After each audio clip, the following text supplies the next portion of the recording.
It was gonna let me video the other way, but now it's not letting me video the other way. And I don't have my stand, so. We are going to can, hopefully live today. I'm gonna sit you all right here. This was just planned randomly. I was going to do a video. And I had got the first part of the video filmed yesterday, and I was gonna do the rest of it today. Let's see if I can get this stand working. I was gonna do the rest of it today, but then I thought, well, why don't I just do a live? Because I haven't been able to get videos out to you all just from busyness of not being able to edit. And so the star of the show today is going to be the Mrs. Wages hot salsa, or the salsa packet. And I'm not sponsored. I want to go ahead and say that right off the bat. But I have discovered them through my mother, that salsa through my mother-in-law this year. Usually I make it, everything homemade. I cut up the peppers, I do all that. Y'all don't mind the mess in the background. That yellow thing is the dog crate. We are crate training our puppy. And the kitchen table is covered in yard sale stuff because we're getting ready to have a yard sale this coming up weekend. And so I'm trying to get things gathered up. And a couple people brought their things over to sell as well. So the kitchen's not ideal to be videoing, so y'all don't judge me. My kitchen's not always messy. It is a lot of times, but it's not always this messy. It's awful right now, but it is what it is. People got stuff going on, and I was thinking, like, do I need a video and then like show everybody that my kitchen is a total mess? And then I thought, I was thinking, what, you know, everybody's kitchen is a mess at some time in their life, and so it's okay. I live in a normal house, and other people live in normal houses, and so hopefully y'all won't judge me too bad. But like I said, we're gonna make salsa today. Here's another thing. We have just got a very few pint jars. Now this salsa right here, I think the last time I made it, which was the other day, I think I got 6 pints out of it. And it says it makes 5 pints, but I think I got 6. But what I'm going to do is the same as like I did last time. I've got quite a few tomatoes, not as much as I did last time, I don't think. But what I did is I just made the salsa. I canned the salsa, and then with what I had left, I think I made 2 jars of what I wrote down as salsa mix. And so what it was is I just took the leftover tomatoes that didn't go with the salsa recipe, and I canned them with just kind of the flavor of the salsa mix in the bottom. And so some people, I noticed one person's here right now. I'm going to be making the Mrs. Wages salsa thing, the salsa pack. And I kind of fell in love with this, mostly because it tastes like store-bought. And that's one thing about, you know, raising your own food. Raising your own food and growing your own food is you want things to be healthy. But some things you miss that like taste like store-bought, or like it kind of reminds you of like the Mexican restaurant salsa, if you've ever had that. And so I really like it. Like I said, I used to like cut all the peppers up and make my own, but I really enjoyed this year, so I'm gonna go ahead and make another round of it. I'm gonna put the dog in the kennel real quick because he's barking. Come here, bud. Come here.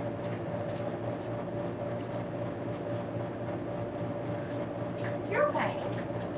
Sorry.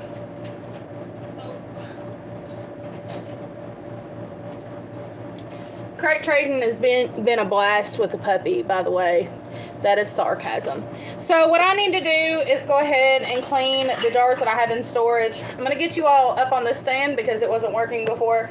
We're going to wash these up, sterilize them, and then we'll start filling everything else.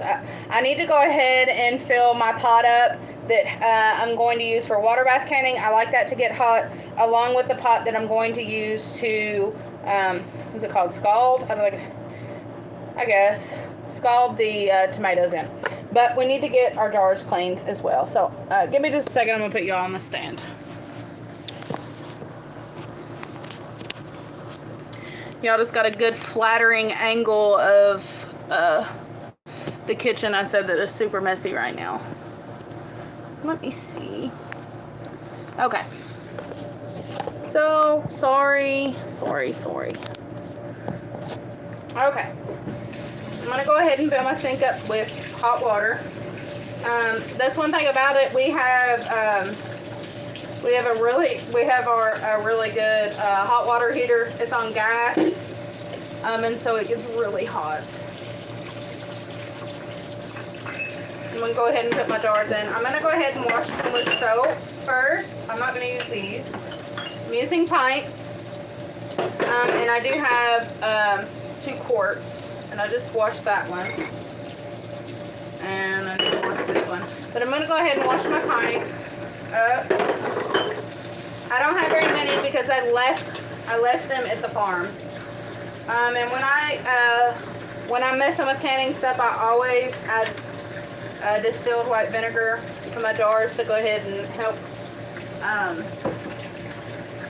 sterilize them a little bit better.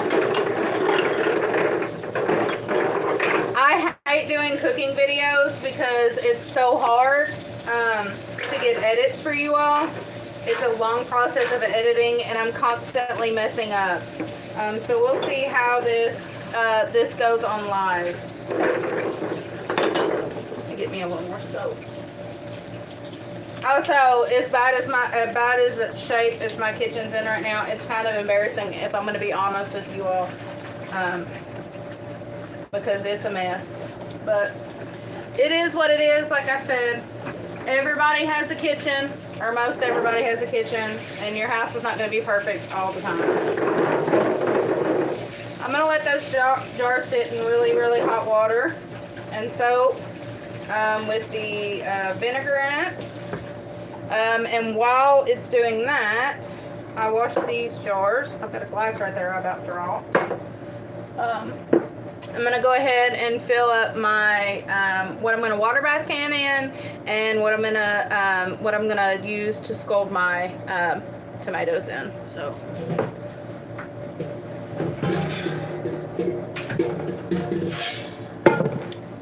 this is what I use for my water bath canner. I do have a water bath canner, but I use this one as well. I do have like what you buy in the store and they call a water bath canner, but you can pretty much water bath can in most large pots like this, as long as they have a lid. Fun fact: this is my first year water bath canning since I started canning. The first few years, it's been quite a few years, when I learned how to can, I learned how to pressure can first. And so the water bath canner made me nervous, and everybody I've talked to has been like the complete opposite. They've been scared to pressure can and not water bath can. But I was just worried I was going to mess it up, and so that's why I did it. I want to read these directions again.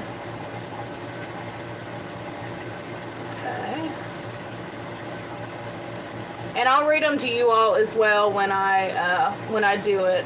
That way, if you want to do this, then you'll have, kind of the directions on how to do it. It does give the directions on the back as well for canning or just fresh eating.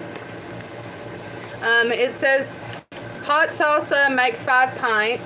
It says you're going to need about 6 pounds of fresh tomatoes, or about 18, which is around about 18 medium tomatoes, or 6 canned 14.5 ounce tomatoes, petite diced, regular or low sodium tomatoes, undrained.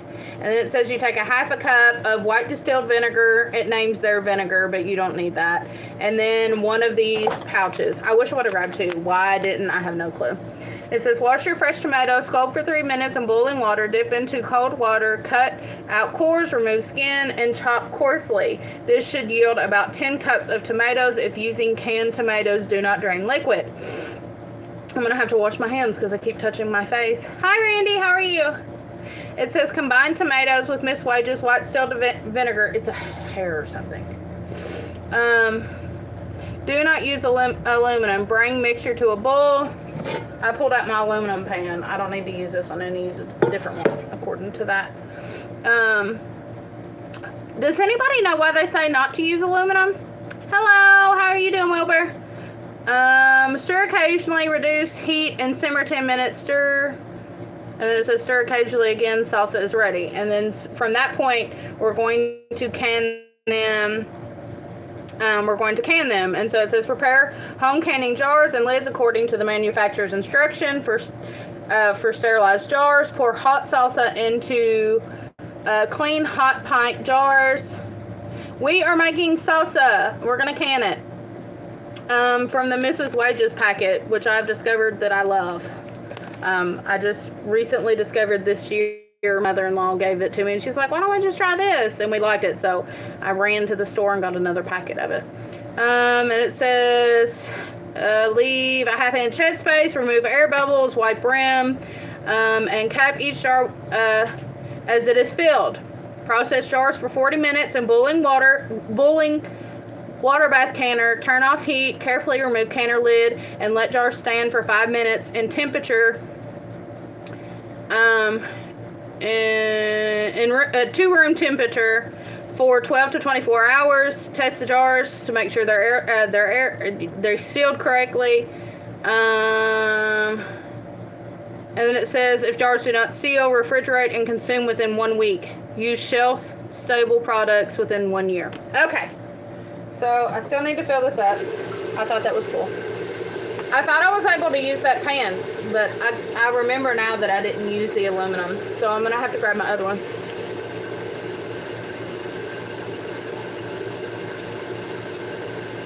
I didn't know that.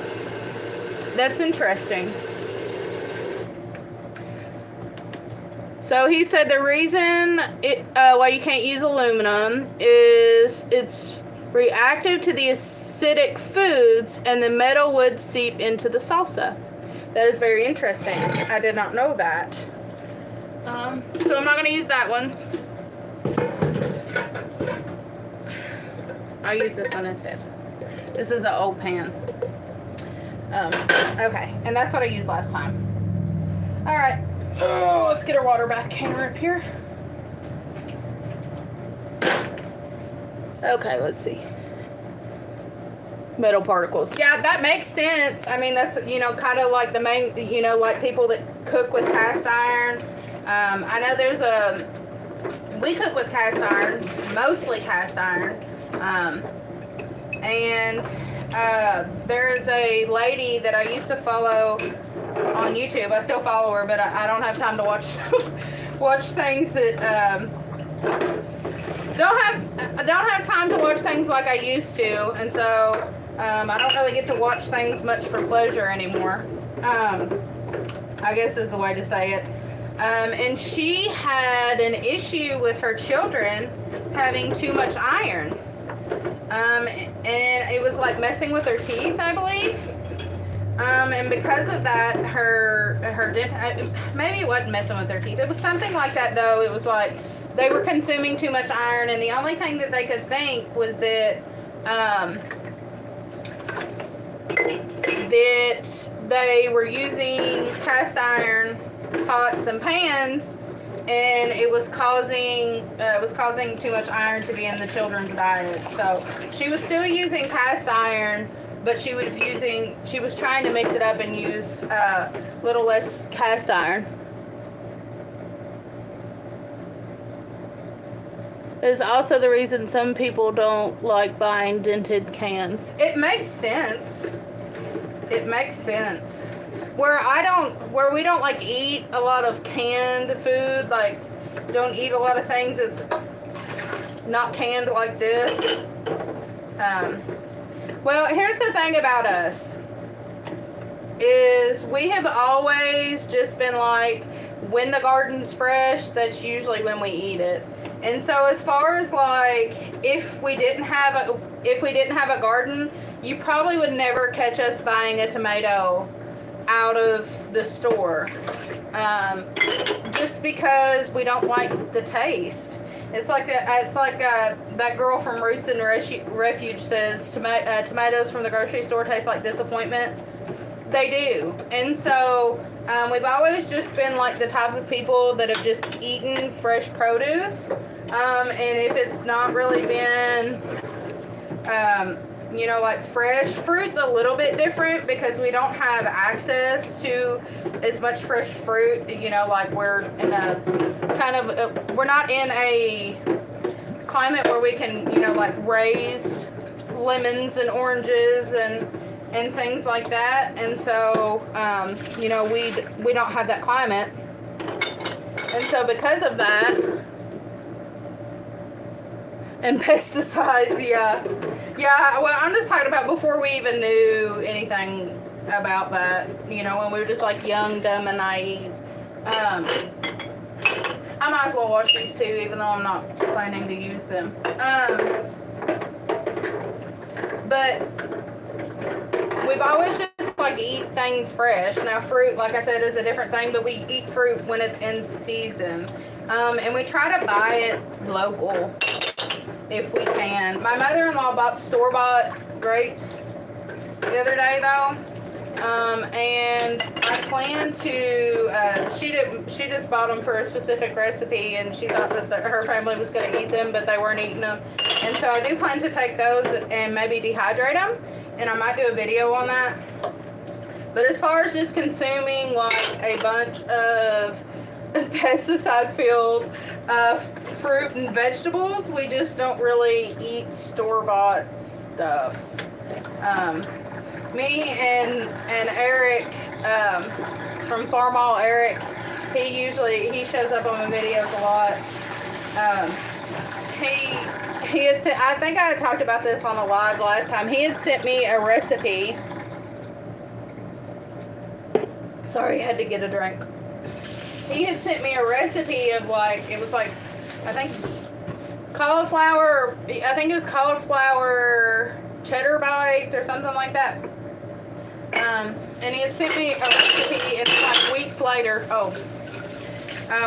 he was like, have you tried the recipe yet? And I was like, no man, I ain't even been to the grocery store. And by that point it had been 3 weeks.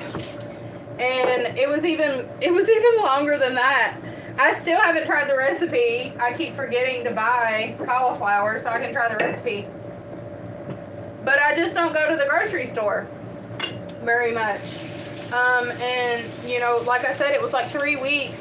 And I think even two more weeks after that, I still hadn't been to the grocery store.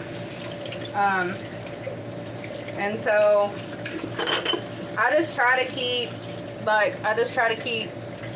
going to the grocery store at a minimum. Because I don't really need anything there much, and I don't really like being out in public. Do you like cauliflower? I like cauliflower as well. I like it steamed. I've never been like a broccoli or cauliflower like raw girl, but I love it steamed. I love it cooked with vegetables and like cooked with different things. But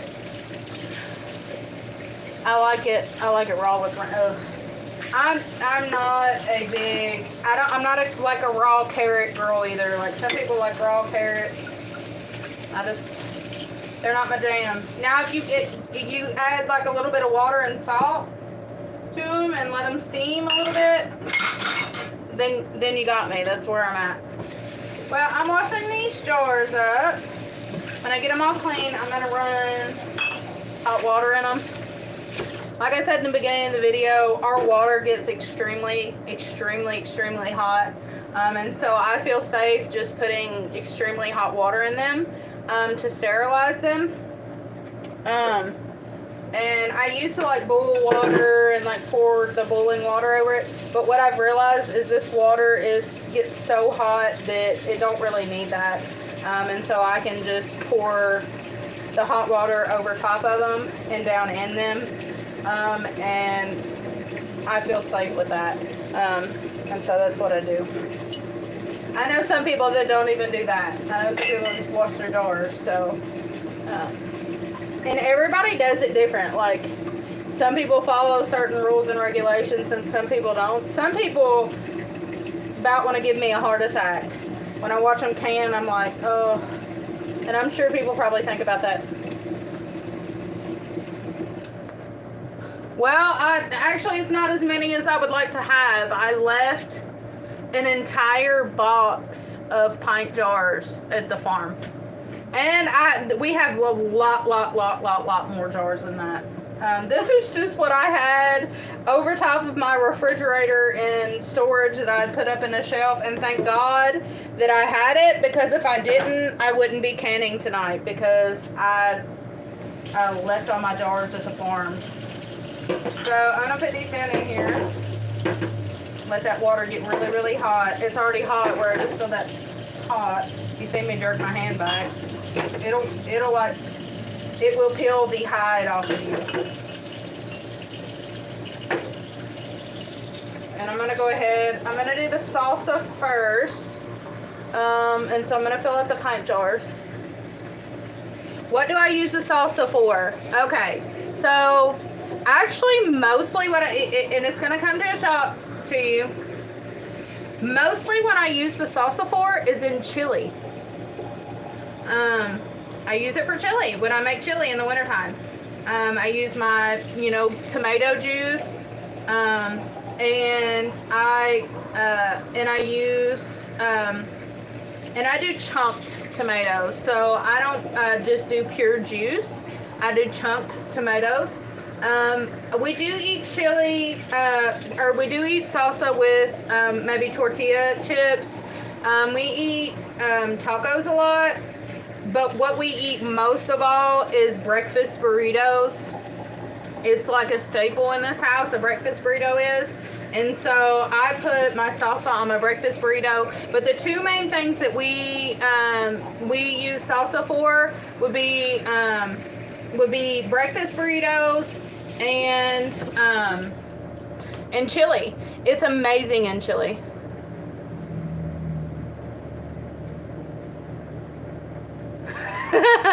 I don't know the facts on it or not. I've always wondered since I was a kid, since I discovered that like there's a place called Chili. I've always wondered if that's where chili came from. Like if they named the dish Chili from the place Chili. But I like a hot, thick chili. Some people like their chili soupy. I like chunks of ground beef in it, about that big.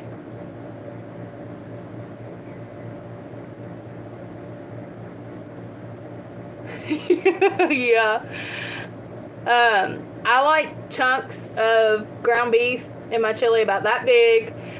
I like it with a lot of beans, red beans and black beans and kidney beans. Oh, and I like it with a lot of onion, a lot of pepper. I like it a little bit spicy, so I usually put cayenne in it as well. And I add my salsa mix. And the reason why I do that is because the vinegar in the salsa, once I started doing that, the vinegar is not really that strong, but it like adds a flavor to your chili that, like, if you've never had it like that, you should, because it adds such a good flavor to it that it's just amazing.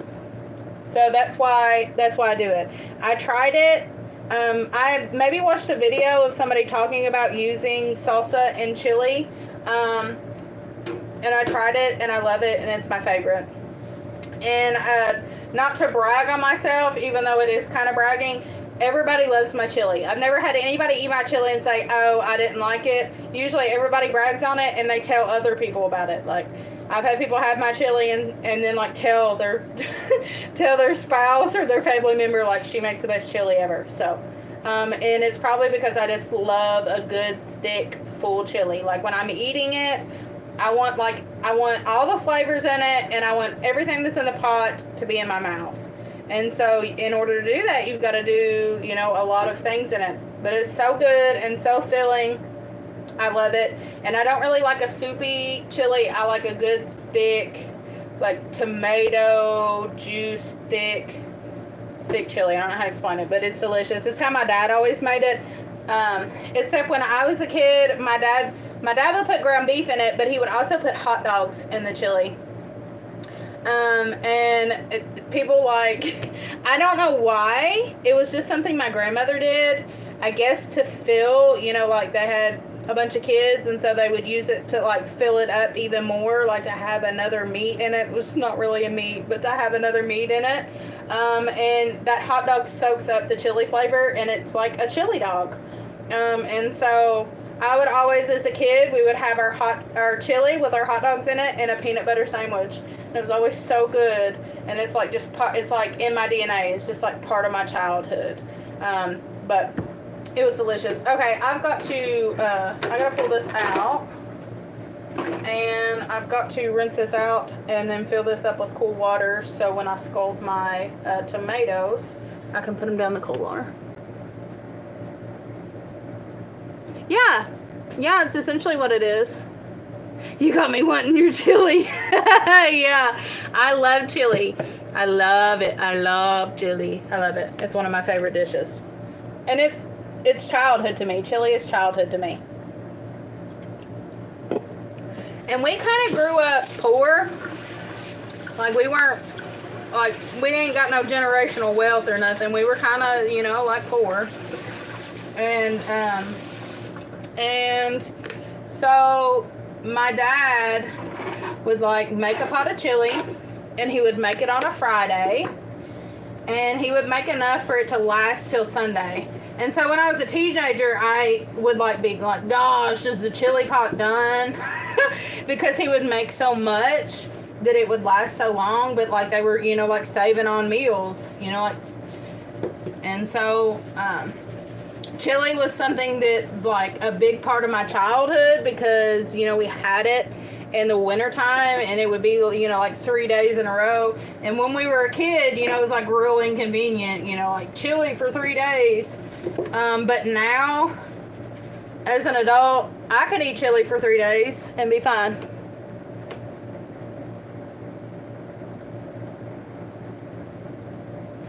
Yeah, here's the thing is like, I don't know. Where I was raised poor, I don't know no different. And so, we were like the poor end of middle class. And my husband was he was middle class, but he was kind of the upper to the middle of middle class. And he's really who made me realize how poor we actually were, because that man got stuff like that we didn't have. He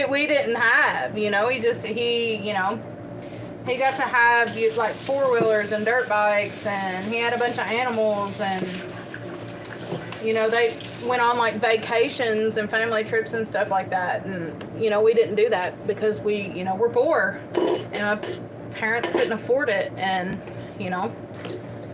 it's not their fault, it just is what it is.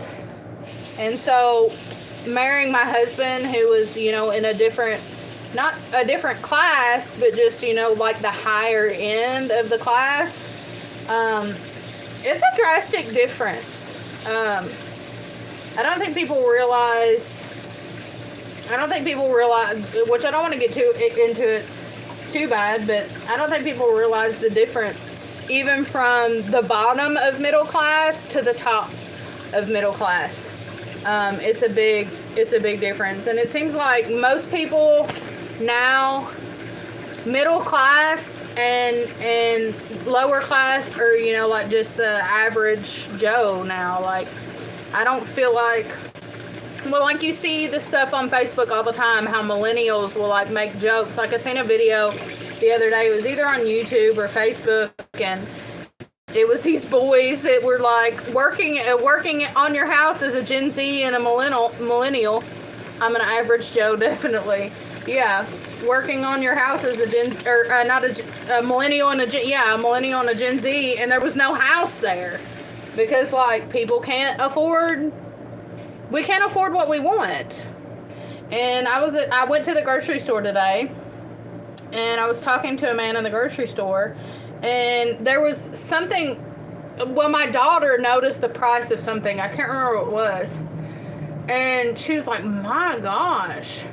And I was like, I know, like the price of everything. I was like, I know, it's outrageous. They're charging outrageous. And the man spoke up and he said, it's crazy the prices have gotten, what the prices have gotten. I was like, yeah. And I was like, I was getting ready to say, I don't know how they expect people to survive. And then I was telling him, I said, I was getting ready to say, I don't know how they expect us to survive, but really they don't care if we survive.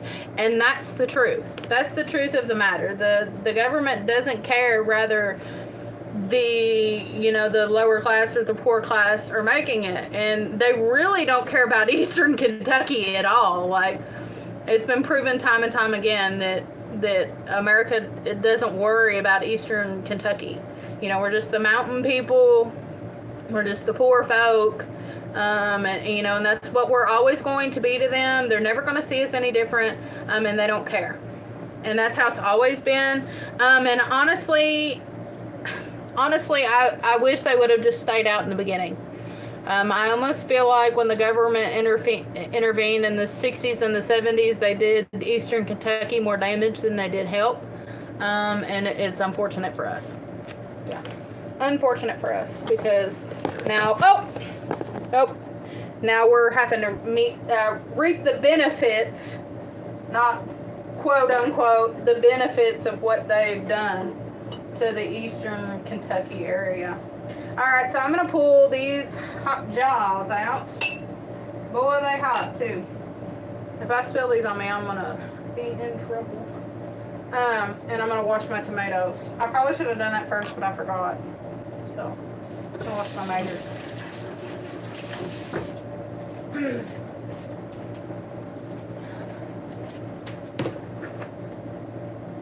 Pay hasn't kept up with inflation. Absolutely.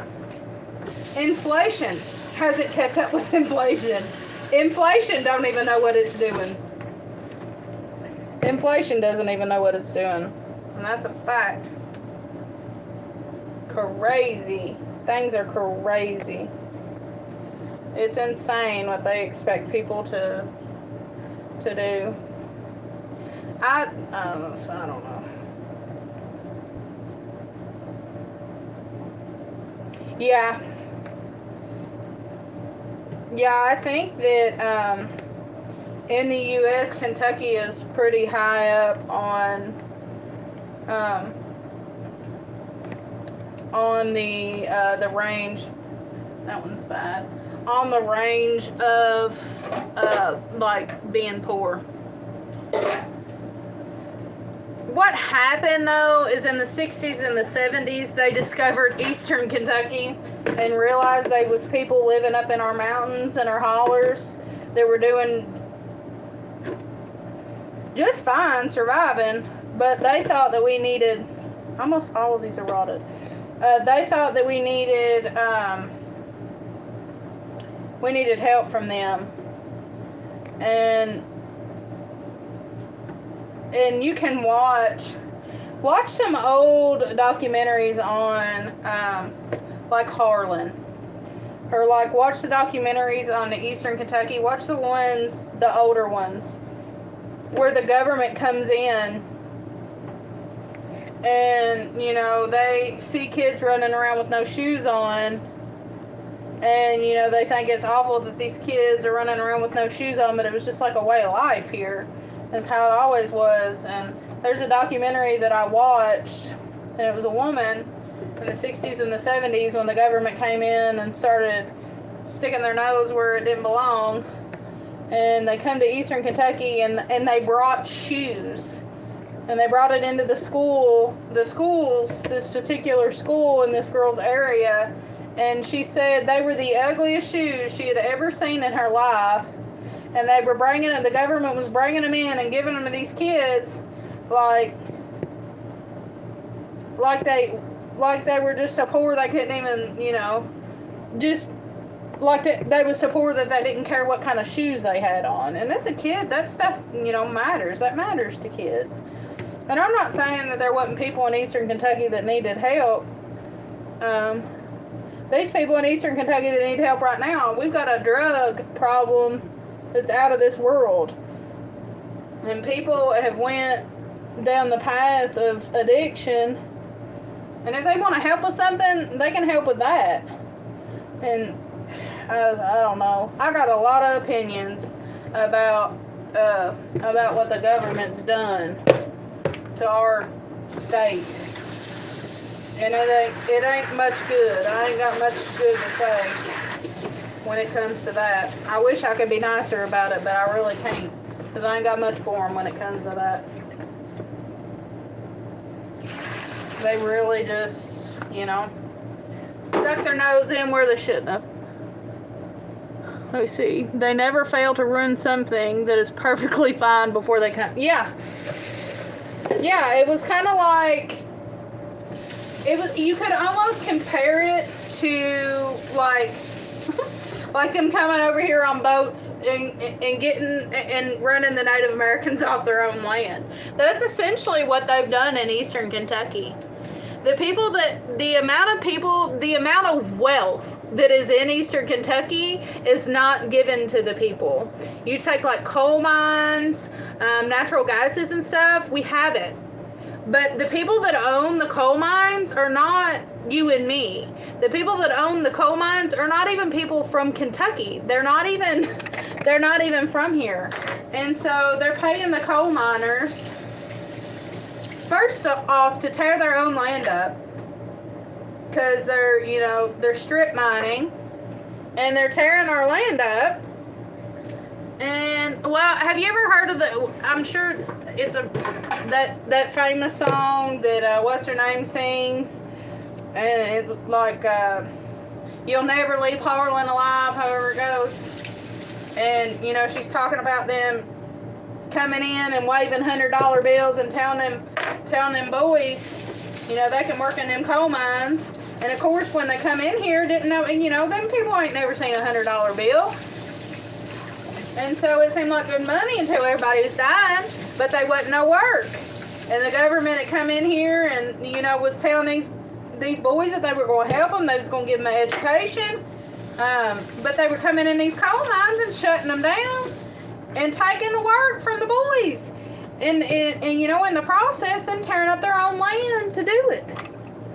And so now, we flood all the time. We're all the time having bad floods, and it's because our ground is, it's strip mined, it's mudslides, and people dying and losing their homes and losing everything they got. And what is the government doing about it? Absolutely nothing, because they don't care about mountain people. They don't care nothing about us. They never have. And so that's what's going on. And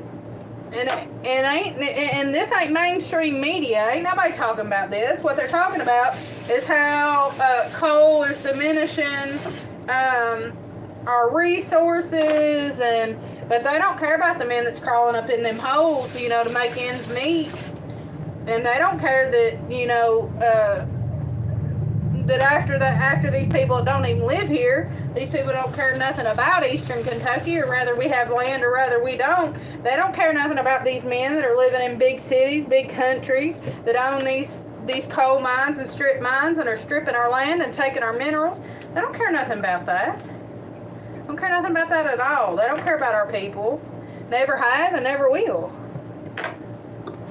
And so they want to complain about that, but they don't want to complain. They don't want to make jobs for people. Yeah, let's shut down the coal mines and not give these people anything to do. And then, now we had the opioid epidemic, and now it's worse than that. It ain't even opioids anymore. It's everything else. And what do we do? What do we do? And they come in here and they ruin everything. They ruined it. And then they left. They left us high and dry. Let me see.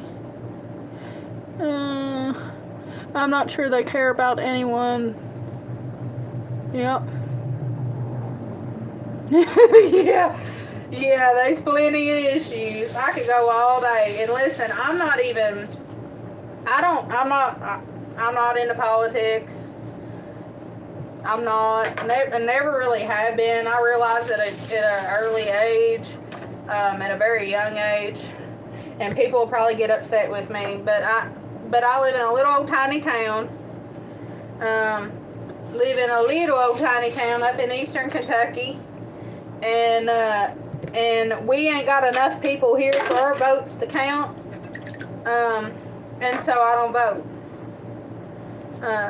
And I know a lot of people like gasp at that, but I learned in high school back in the day that our vote don't really count anyways, and so I never did register to vote, and I don't vote. And honestly, I don't think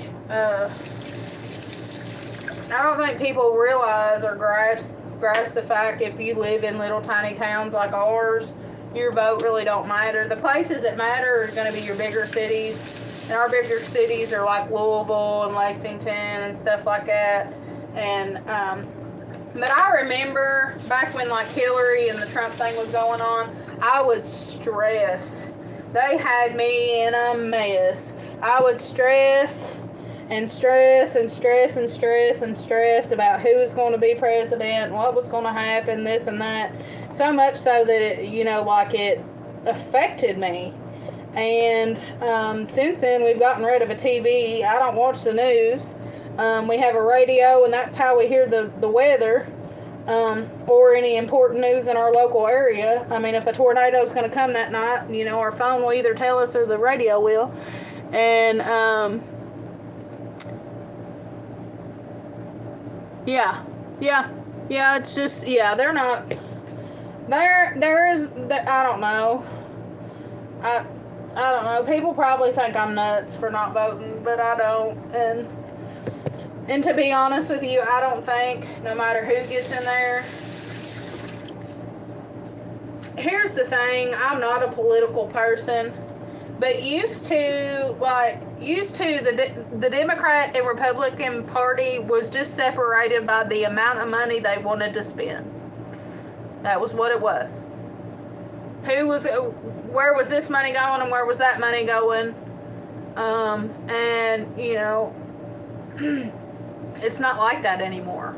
It comes down, the parties now are based off your moral compass. It doesn't even hit the things that actually matter. It doesn't even hit, where our spending's going. It all comes down to race, what your race is, what your moral compass is, and if that's the case, then if that's how it's going to be, if that's what it's going to be voted on, there's not going to be anybody in office that I'm going to be able to agree with completely morally. Anybody that runs, unless Jesus himself runs, and we know Jesus is not going to run for president, there ain't nobody that I'm going to agree with completely morally. And I don't know how we have come down to these moral things. And I don't know. To me, that's not what should be going on. We should be worrying about the things I'm talking about the drug epidemic, about people starving, about people going hungry, about inflation, about things that affect the fellow man, not this crap that's going on now, not the gender crap, or not the gay marriage stuff, and none of that stuff should even, in my opinion, should even come to the greater government. I feel like things like abortion and a gay marriage and all that stuff, I feel like that should be a state's issue. I feel like that stuff that should be voted on throughout the state. I do not feel like that needs to be anything that needs to be brought to the government. I don't feel like that's, our greater government. They're there. They're supposed to be there to be for the greater American things that are going on. I don't think that we need to be even discussing things like that in the Senate and things like that. I feel like that those should be state issues, but what it's become is those things that should be state issues are no longer state issues, and so the government's worrying about stupid things like he, she, and them, and gay marriage and stuff like that, instead of focusing on the fact that there's people that are dying and starving, and they're losing their homes, and there's people that are living out on the streets, and there's people that have got drug issues going on, and they need to be covering those things. We need to be thinking about the things that affect every single family in the United States, not the stupid things. Not the stupid things. We need to start building our people up. But they don't want to do that. They don't want to do that. And so because of that, that's why we're in the shape that we are in. They ain't got brains. It's just a way to keep... Yeah, absolutely, that's what it is. Also, it doesn't benefit rehabs or homeless organizations if people actually get better. Oh, yeah. Oh, yeah. Yeah, totally. I completely agree with you on that. They don't want people to get better. They don't want people getting better. Absolutely not. No, that's less money in their pockets. And you can't tell me otherwise, because I know people that have went to rehab. Multiple people. Actually, my husband overheard a discussion between two individuals about this man was telling this other man, he said, I guess he was doing some kind of business. He was in some kind of business.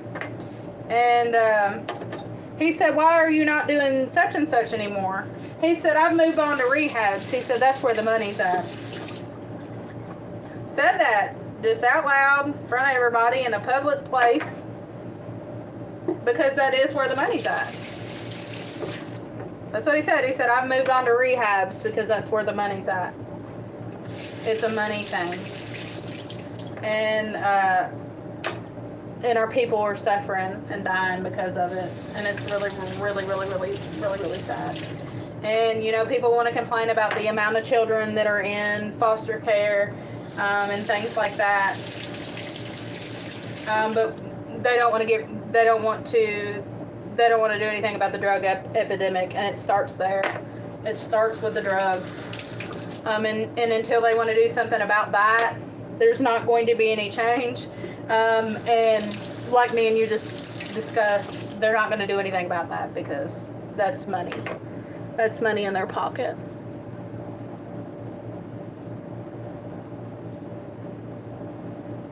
Yeah, I agree, and that's a sad reality. That's a really sad reality. I talked about on a recent video about homesteading and how when you think homesteading, you think self-sufficiency. And how I wish that we lived more in a world where we didn't have to be self-sufficient, that we could depend on others, that we could help other people, that we could come together as a community. But there's so many things now, like I'm talking about, like moral compass, like I was talking about before. There's so many things now that divide people, stupid things that divide people now, that we can't even work together on things like this, we can't agree on anything. And so it's awful. It's a horrible way, it's a horrible shape that this world has come to, and where we've ended up. Do you need something? You need to take her out?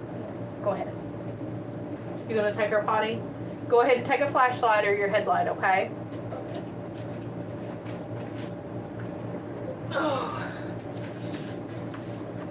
Well, I'm glad I did this. I wish we could have had more people show up. That's a sad reality.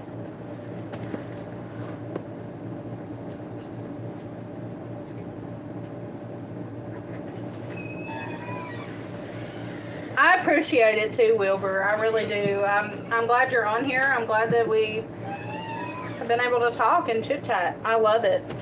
I love it. And best of all, I don't even have to go out in public. Because as most people know, I'm not a fan of the public. Can you guess why? Let me see. I'm gonna have to cut some bad spots out.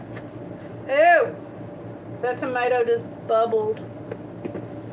We are really coming up on the end of the tomato season, and you can tell because we're getting little tiny tomatoes, and they've got a lot of damage to them.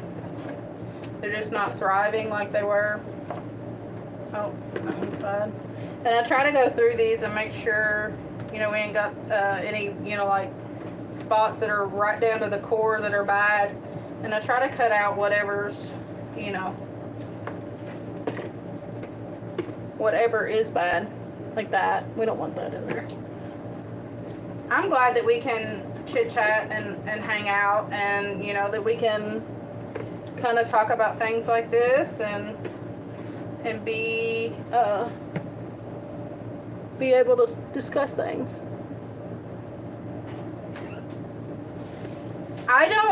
Funny story is I don't like tomatoes like this either. Like I was talking about eating raw vegetables, like eating a tomato like this, no siree.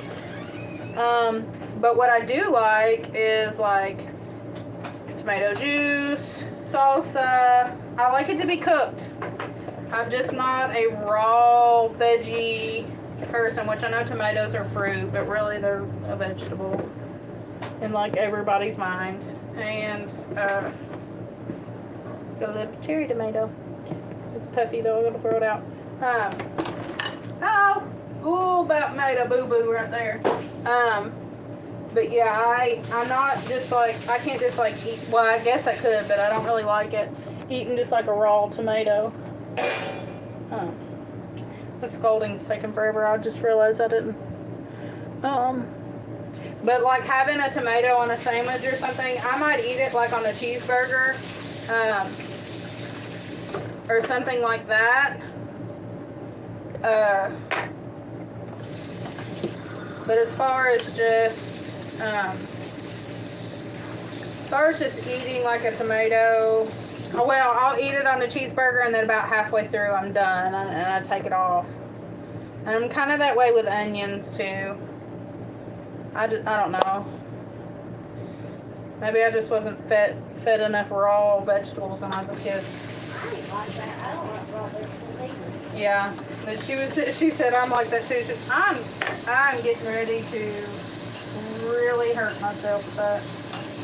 I should have cleaned these tomatoes first. Why I didn't, who knows.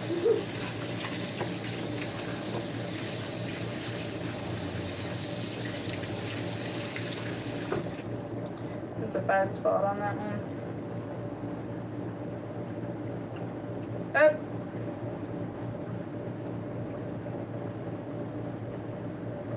Have you ever canned salsa before, Wilbur?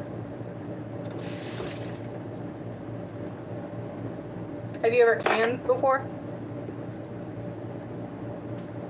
Some people are scared of it.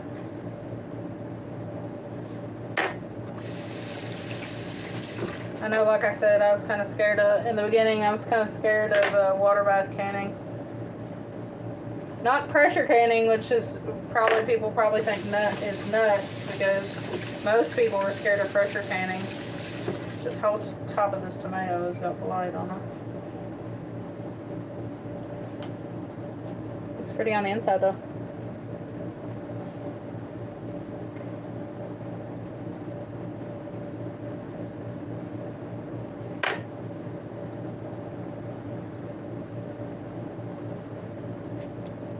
No, I've never had the luxury of homesteading or farming. I've always been in the city. I grew up in town. You're in Florida, right? Whereabouts, if you're comfortable saying, I don't want to be nosy, whereabouts are you in Florida? My father-in-law lives in the Jacksonville area.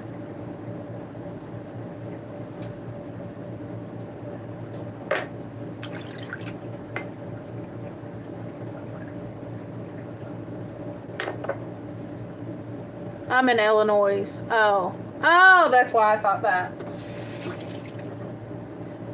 You're not far from me then. Like you're attached to us. I don't even know why I put that tomato down in that. That thing, look at that. That looks awful. Looks plumb rotted. The things I do. I've got tomatoes too in the freezer I really should get out. I might do that after I get off live. You've really stuck in with me, Wilbur.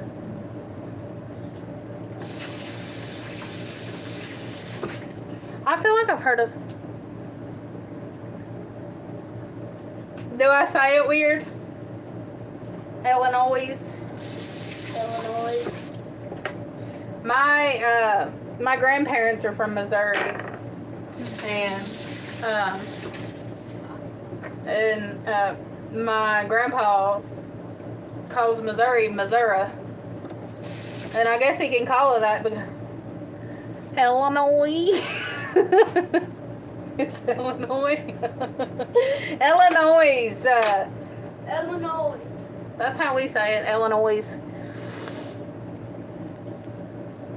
Illinois.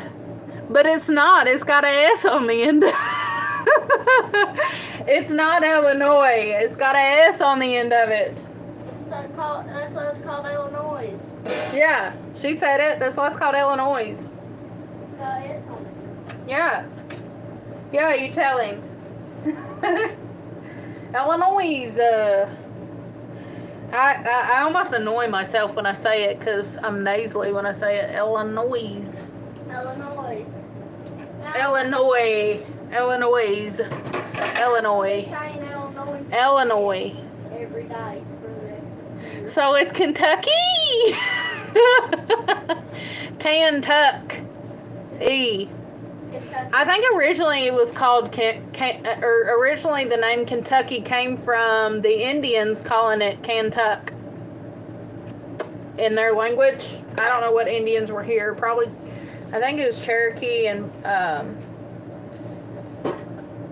I don't know. I don't know what was the main Native Americans here, but it originated from the word Kentuck, which is a Native American word, which I think is pretty interesting.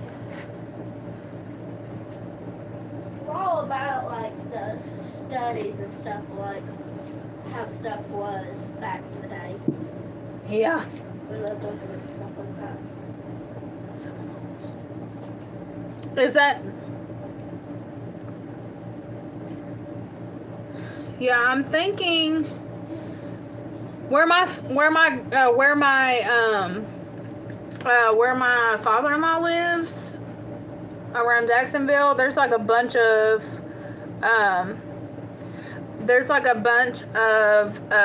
like his road, like the roads that he lives on, and like the area where he lives has like a lot of Native American Indian names.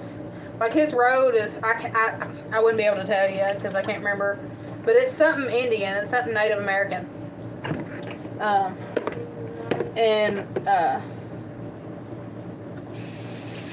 And so, which I find very interesting. Out of all the places the Native Americans lived, I can't imagine them wanting to live in Florida. But maybe they probably fished a lot.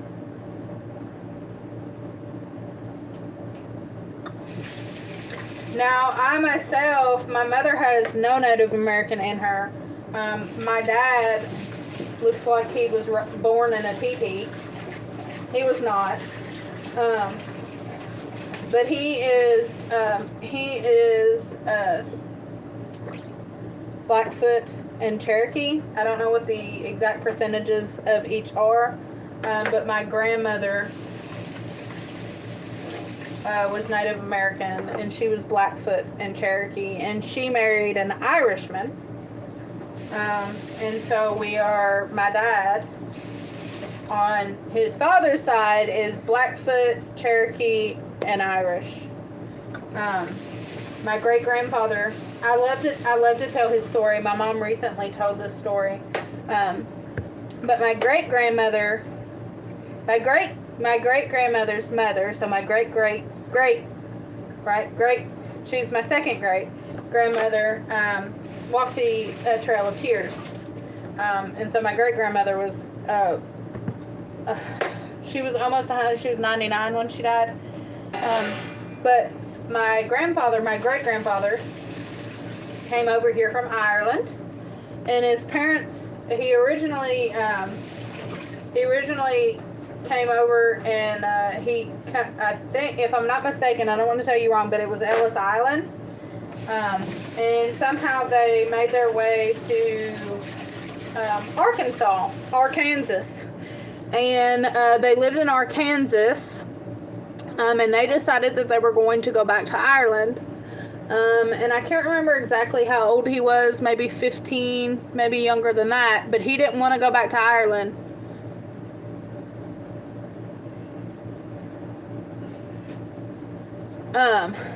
Well, the other side of my grandparents, at my dad, her mother and father were German, both of them. She's German. She's dark eyes, real thick eyebrows, real dark eyed, dark hair. And they always used to talk about how, like, rough her mother was. Like, she wasn't trying to be rough, but, like, my dad would say, like, she'd get you on her lap, she'd start playing with you, and he'd say she was so rough that, like, the kids would not want to get up there and play with her because she's so rough on them. Where she was German, she's just strong. But anywho, my great grandfather came over here from Ireland. And his parents decided to go back to Ireland, and he refused. And he snuck out and left. And he just chose to stay in Arkansas, and they somehow ended up in Missouri.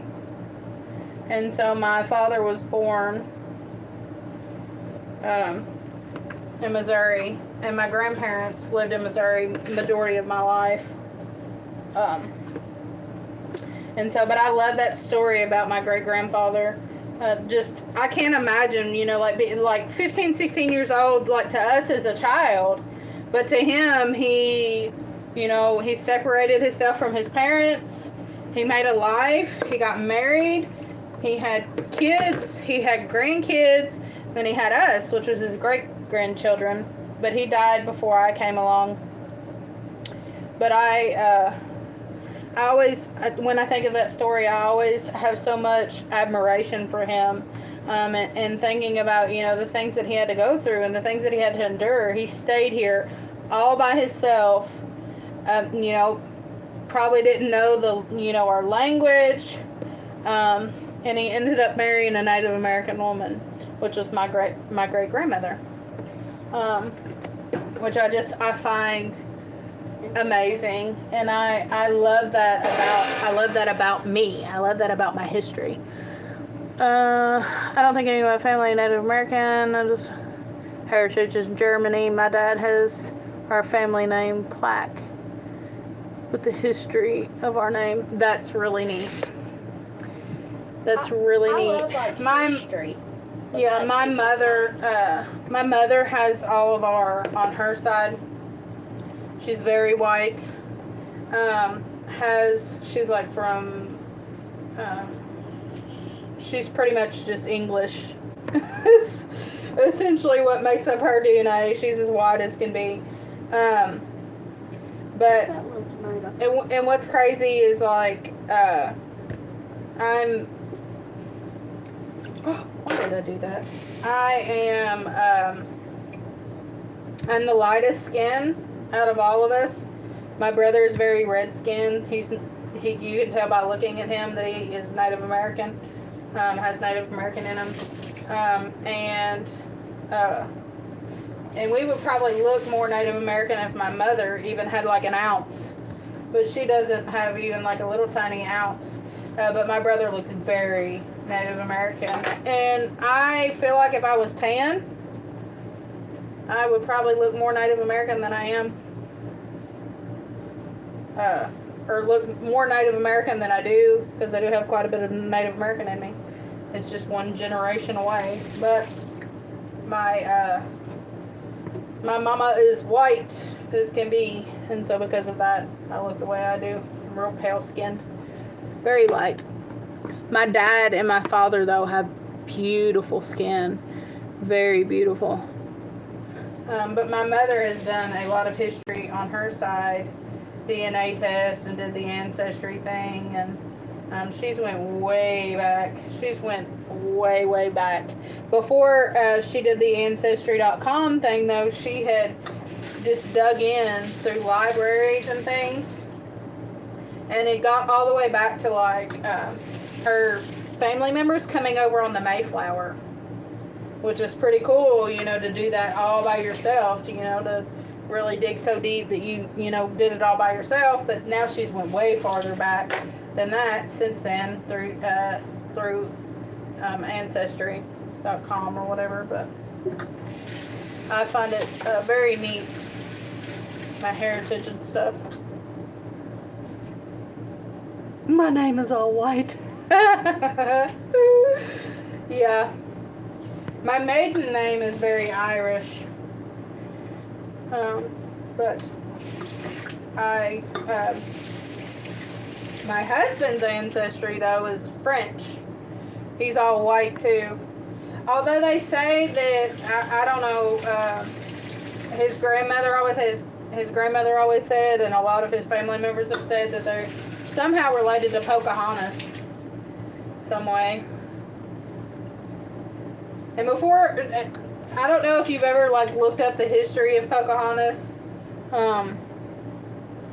but like the actual like story, the Disney movie of Pocahontas was like completely incorrect, and they pretty much just found out that like John Smith was just like a liar. Like that he would go to different countries and would come back with the same story every time about how he saved some kind of princess and whatever. Although her and John Smith were friends, and they possibly think maybe that she actually had children with John Smith, but she had children with John White as well. And so not only was she possibly unfaithful to her husband, the story of like actual Pocahontas, like the John Smith story, is not really accurate, and there's nothing to prove that it's actually correct. I'm a big history buff, as you can tell. I don't know very much, but I really like history. And you start looking into things like that, you realize that like a lot of the things that we were told is just like completely incorrect. And, like most things, people embellish and tell things that aren't true. Alright, let's see. That makes sense. I'm sure it would have fit into the normal Disney format. LOL. Yeah. Well, John Smith actually did tell this story. It was that he wrote it. But he kind of told on himself because there was another place that he went, maybe it was India, but don't quote me on that. There was other places that he went that he continued coming back with the same story, just like a different place. So like he would get in like some dire straits, and then the princess of that area would save him, and he would be in like in a bad situation, and the princess would take up for him and save him, and that essentially was like the story of Pocahontas, that she took his side. And but really what they've discovered about Pocahontas, that she was captured by the pilgrims that came over here. She was captured, she was converted to Catholicism, and was attached to like the Church of England, and essentially like she existed. She was a real person. She had connections to John Smith, but they really just don't believe his story. He has like no historical facts to back up the story of John Smith and Pocahontas, like falling in love or whatever. They might have, but it probably didn't happen the way he said it. And it just really, like, she wasn't like a wild and free princess. She came to visit John Smith on numerous occasions. They, also believe that she had children by John Smith, so she was, unfaithful to John White, who was actually her husband. And, by the time she had come over, by the time she had made it to England or London or, wherever she went, Europe, when she came to Europe, she was done converted to Christianity, and, had children. And so that's essentially what it is. But like I said, John Smith's story, really is just that. It's a story, that he just, I guess he was a liar. I don't know. He just wasn't very truthful, I guess is the best way to put it. And so, it happened on numerous occasions that he was saved by a princess. Didn't get to watch, but love you all. Love you too. I've been on here for an hour and 11 minutes just talking about everything under the sun. Pretty much. And canning at the same time. Talking and canning, that's what we do. It's been nice having somebody to talk to, though. It's been pretty cool. You know what's so neat, though, is, like, talking to people and learning, like, where they're from and, like, their heritage and stuff. Yeah, sharing a phone with a toddler. I feel you, sister. That's okay, Chas. I understand. Love you, too. Like you said, she loves you, Chastity, for still on here. I'm scolding these tomatoes. I was going to say, imagine the story we'd have if the internet existed back then. Oh my God. I can't imagine what kind of lies they would come up with, because I was about to say that. people get. I'm sorry. I'm choking on air. People get really get really bold on the internet. Not bold in person, just on the internet. They really like talking about stuff and embellishing things on the internet more than they like telling the truth, for sure. I was watching, I don't watch the Olympics. I don't know. To me, it's just like a government thing. I don't know. I don't know. I used to when I was a kid. I don't really have the time for stuff like that anyways, but, it's got a dark spot in it. I want to make sure it's still good. Oh, that was black inside. Ew, that's gross. Nasty. Chastity said she loves you too. But I was watching, like all that stuff going on with like Simone Biles. Most people know her, know what I'm talking about. And people, she was saying it to you. Go on about Simone Biles, and like people want to talk about how she was a quitter and la la la and this and that, but like a lot of people got a lot of opinions for people that can't even do a cartwheel, like she says, like can't even do like a forward flip, and then want to talk about somebody, and that's the thing is, like, people are really, really hurtful over the internet. They say things they would never say to your face, and it's crazy. You guys are like not. What time is it? Oh yeah, it's 10:30. Yeah, well, I'm canning. So you'll probably. I haven't even made supper, Chastity. Andy's out coon hunting.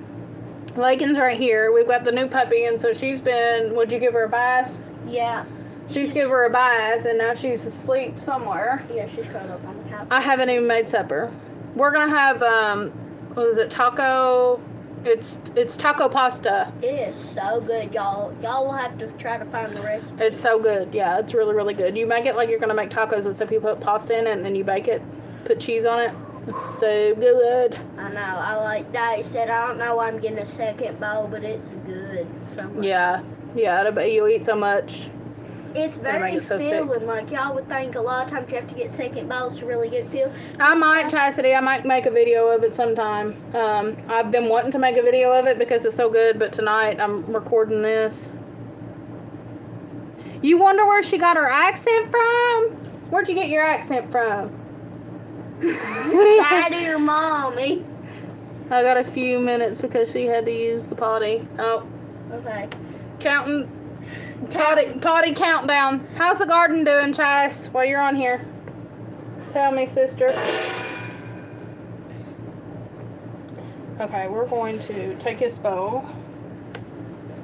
And I'm going to sit it down here. This is our scraps. Yeah, we put in that big bowl.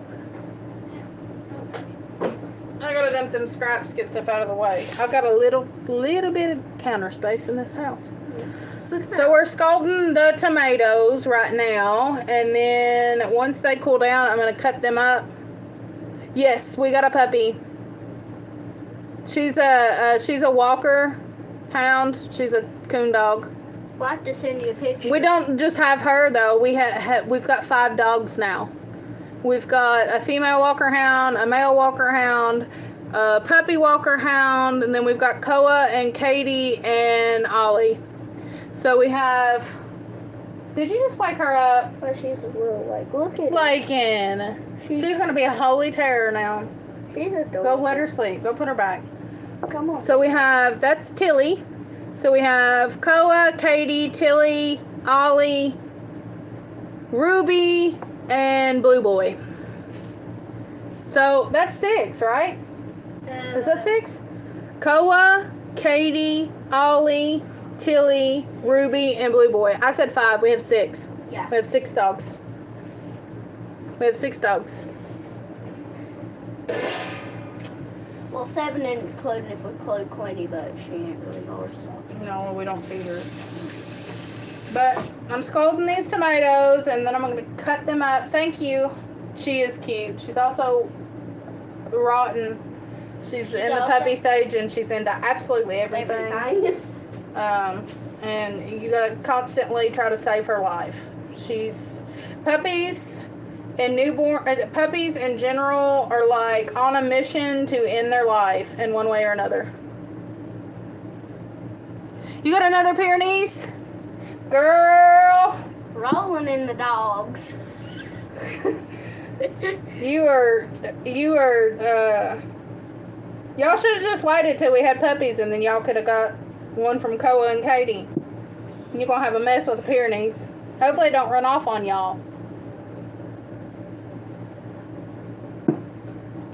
Well, guys, I know Chastity just got on here, but I've got to get going. I'm running real slow, and I got to make supper on top of this. He just said I need to get to bed. Yeah, I've got to get to work. But I appreciate you sitting with me, Wilbur, and us being able to chat. We've talked about a bunch of stuff, but I appreciate it, and thank you so much for the support, and I love it, and I appreciate it. I hope you know that I appreciate it so much. Out of the bottom of my heart, I appreciate it. But I thank you all for hanging out. We've been on here for like an hour and 18 minutes.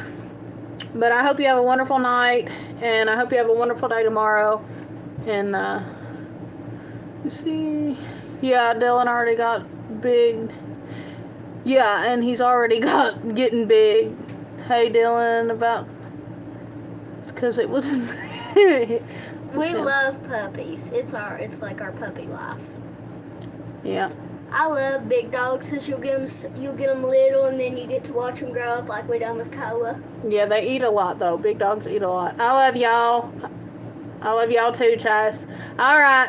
Thank you, Wilbur. Thank you, Chas. Bye, guys. Bye. You have a good night. Love you with the love of the Lord. Bye. Bye.